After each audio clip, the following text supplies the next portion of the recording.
Merta in many ways sets the scene for what's to come in the record. It kind of, you know, once you've heard that intro, you sort of know what's coming, which in one way is sort of predictable, but in another way actually, you know, before the song starts, you want to try and really have the listener be able to paint a picture in their mind of what's coming, and that's just as important as well. Immediately when that track opens, the guitars are just stunning you, the riff work is just really, really in your face. And it's Bittersweet Paradise, really, the song. It's sort of about the Templar in many ways. You know, he's doing what's kind of ordained that he has to do. You know, he has to fight for God's, you know, for God's will.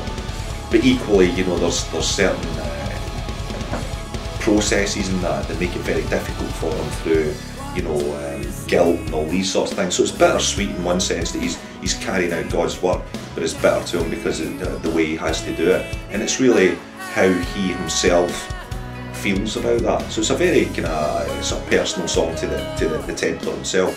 But equally, like every song in the album, there could be so many different interpretations of the lyrics. There are, you know, it's although the album is thematic, it's got a theme all the way through it, but the lyrics themselves are loose enough, for want of a better term, that they could mean anything to anyone, and they were deliberately written that way. That track sort of charts the sort of travelling to the Holy Land really for the Templar, and what it is they're sort of heading to.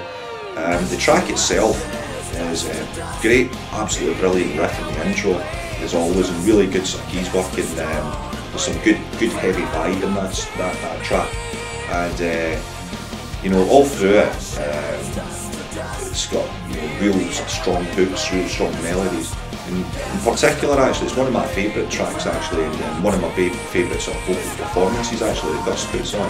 Although the whole album is absolutely superb, there's just something about that track. It's like anything that any piece of art is sort of subjective. So some people like one track or one particular vocal or one particular guitar bit a lot more. And Sky for me is a real sort of highlight in the album personally. As soon as we heard the riff of that, we knew straight away, you know, what a track this is going to be, just because of the work that he put in, the sort of demo that had been put forward. And it's actually it's very vibrant track, in the sense that it has a real good feel, it's got real good drive, and there's a lovely breakdown section in it as well, where Gus does a lovely sort of piano and vocal part in it as well. And there's a sort of almost sort of dream theatre bit just prior to that, with Ben and the guitar and the drums, and you know, the all sort of interlinking and things. So there's a real sort of eclectic mix of feels through that. But it's another real highlight of the album actually, that one, especially that opening riff just really gets you. You know, as soon as you hear that riff, you think, oh yes, I know where this is going, straight away. Just an absolute joy of a track, really. Funny enough, all of the band seem to have different favourites of the album, which in many ways is testament to the album itself, that it's such a strong album. But for me personally, Dark Skies is a great album, great track. It's what you would possibly call a ballad in the record, and there's a great intro with the piano and the vocal. And we also brought in a female vocal in that as well, alongside Gus. Called Joanna Ruiz. We brought her in, and there's a real brilliant interplay between Gus's vocal and Joanna's vocal. Really creates a really strong atmosphere. And the track itself is really about I suppose the Templar himself doubting whether he can actually carry out the task he's been set. I suppose that's probably the simplest way of putting it. But yeah, that for me is my own personal highlight. Seventh Seal was actually a track I believe that Paul had already had written, and I believe he was potentially going to be used by Eden's Curse or something like that, but or hadn't been used actually. And I'd heard the demo of it, you know, even before Code of Silence actually. And I thought, I just always remembered it, and then we were doing the Code of Silence album, I just thought, oh, any chance you can dig that song in, you know. So we dug it out and had a listen to it, and thought, yeah, this could really work. And it just had the right sort of vibe for the record, and I kind of knew that, sort of thinking that it had the right sort of vibe. It was actually originally written about a ship called Edmund Fitzgerald. On the Great Lakes in Canada there's something called, they have storms every sort of winter season, and they call them the Witches. And that kind of gave me the idea for this idea of Witches in November.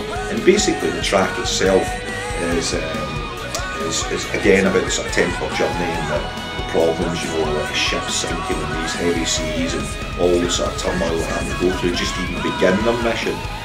In terms of the actual track itself, it's quite sort of file in the intro. There's a kind of, you know, the keys and the guitar playing off one another, and you know, a real sort of strong sort of keys and guitar influence all the way through that track. Vocally as well, it's an extremely strong track. Real great hook in the chorus. Absolute brilliant backing vocals at the chorus section as well. And interestingly enough, one of the wee highlights of that song for me is actually the pre-chorus, which is just a little, it's just a little bit different, and it's really cool the way it sort of plays off, you know, before you jump straight into the sort of main chorus. Black Abyss, the first thing that would strike anyone who listens to Black Abyss is the intro, because it's really it's maybe the wrong word to use, but it's quite a progressive intro. You know, it's a superb intro. An intro really, when you listen to it, will captivate you from the very beginning. And the song itself actually is quite powerful. It's quite a powerful song, quite a dynamic song actually.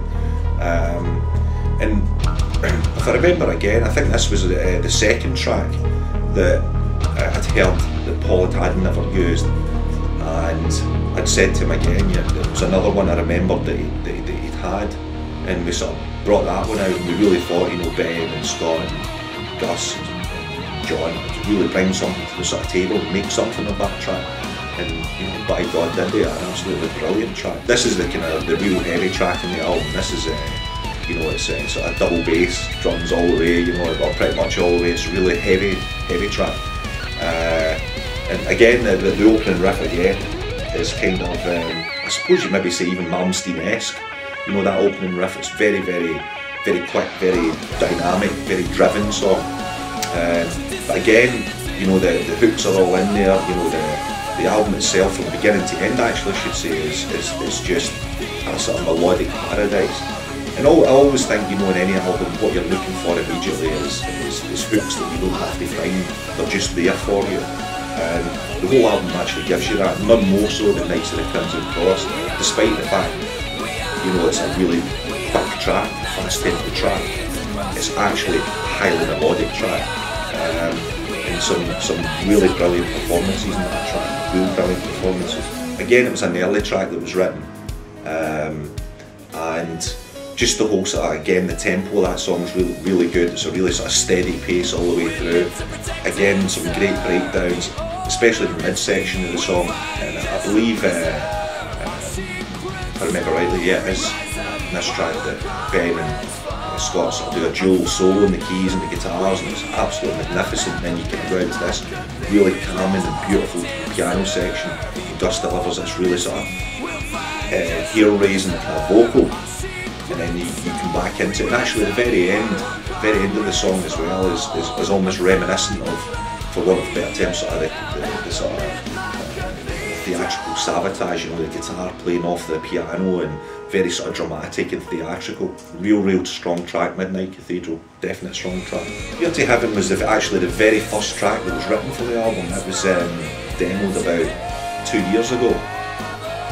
Paul and I had sat just one day in the studio and we were kind of messing about, and we'd come up with the sort of the bones of that track.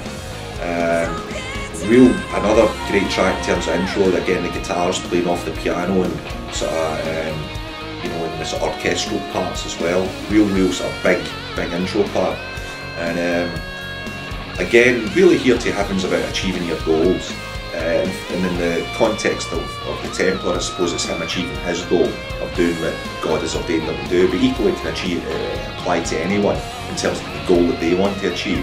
You know, you want to get from where you start to get to heaven, which is your end goal, where you want to be. And Here to Heaven is a really strong, another great strong track with a massive chorus in it. The chorus is instantly will pull you in. It's just one of those tracks, but Here to Heaven is a magnificent track, and a very good track actually to finish the album with. Should leave the listener no doubt, you know, in a high, really good strong track.